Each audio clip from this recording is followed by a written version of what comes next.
안녕하세요. 필라테스 강사 최혜진입니다. 오늘은 제가 통증에 관해서 조금 새로운 시각을 여러분들과 공유해보고자 합니다.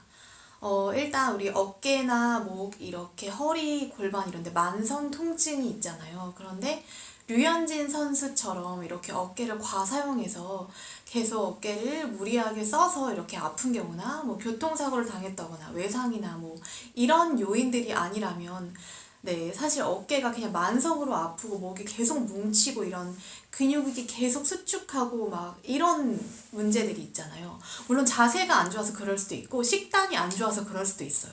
그런데 그런 게 아니라 오십견이나 석회성 건염이나 정말 너무 심하게 막 뭉쳐서 통증이 오는 그런 거를 말씀드리는 거예요. 그런 것들. 근데 의사들도 어깨에 이런 전문 의들도요.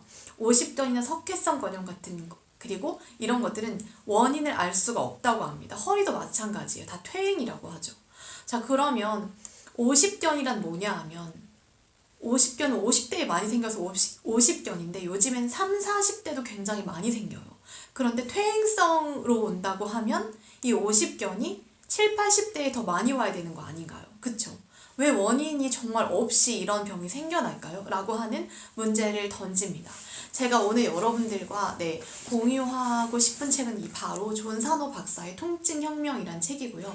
이분은 실제로 의학계에 계시다가 마음 치료를 하시면서 이런 만성 통증 같은 것들을 다 치료하고 계시는 17년간 굉장히 효과적으로 치료하고 계신 분의 책이고요. 저는 이 책에 공감되는 부분이 너무 많아서 여러분들과 함께 이 이야기를 좀 나눠보려고 합니다.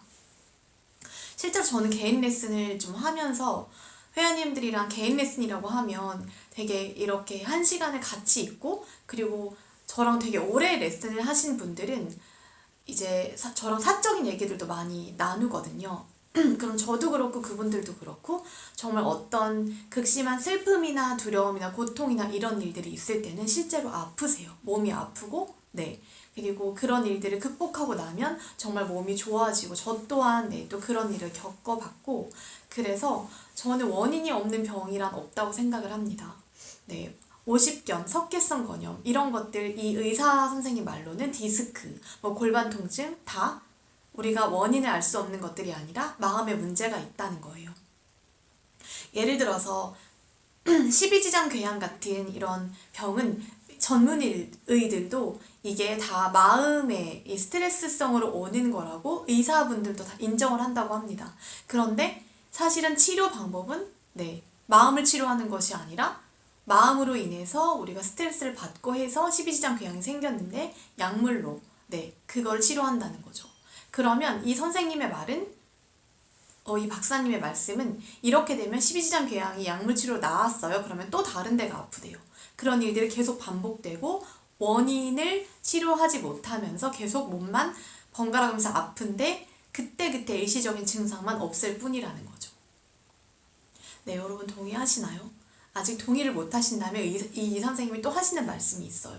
내가 몸이 이렇게 어디가 아프다라고 하면 사람들은 여기가 안 좋네, 뭐 어깨가 안 좋네, 여기만 치료하면 되겠지 라고 나는 여기가 아픈 사람이야 라고만 생각을 하는데 당신은 마음이 문제이고 당신의 마음 안에는 어떤 지금 두려움이나 긴장이나 불안이나 이런 것들이 있기 때문에 당신 이런 병이 걸리는 겁니다 라고 얘기를 들었을 때는 사람들이 나는 정신이 아픈 사람이 아닌데 왜 이 사람이 나 이렇게 생각하지?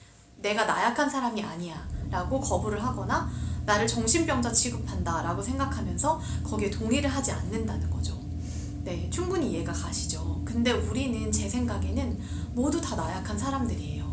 어느 누구 하나도 우리가 신이 아닌 이상 정말 이 마음도 몸도 다 건강하게 항상 노력을 하는 존재지 마음이 100% 건강하고 몸이 100% 건강한 사람은 하나도 없다고 생각을 해요. 그래서 우리가 그런 것들을 받아들이는 것부터가 치유의 시작이라고 합니다.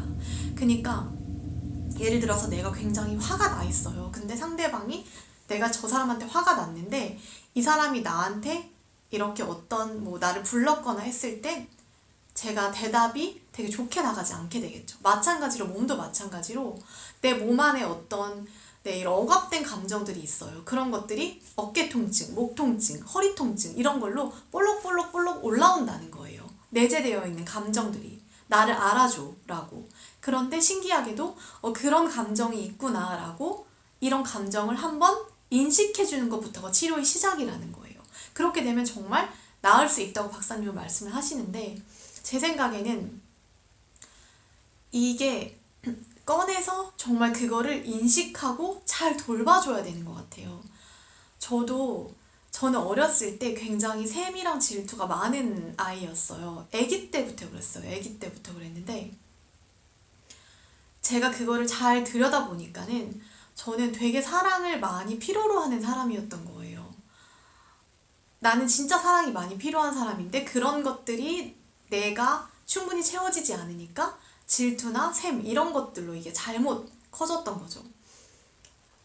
근데 저는 이제 사람들마다 다 방법이 있잖아요. 저의 방법은, 저는 유아세례를 받았고 되게 제가 되게 크다고 생각하는 무한한 사랑의 근원인 신께서 저를 굉장히 많이 사랑해 주신다는 걸 항상 느끼고 있고, 그리고 언제부턴가는 스스로 나를 사랑하는 법을 이제 공부하고 그리고 노력한 후부터는 그런 것들이 정말 많이 좋아지고 있거든요.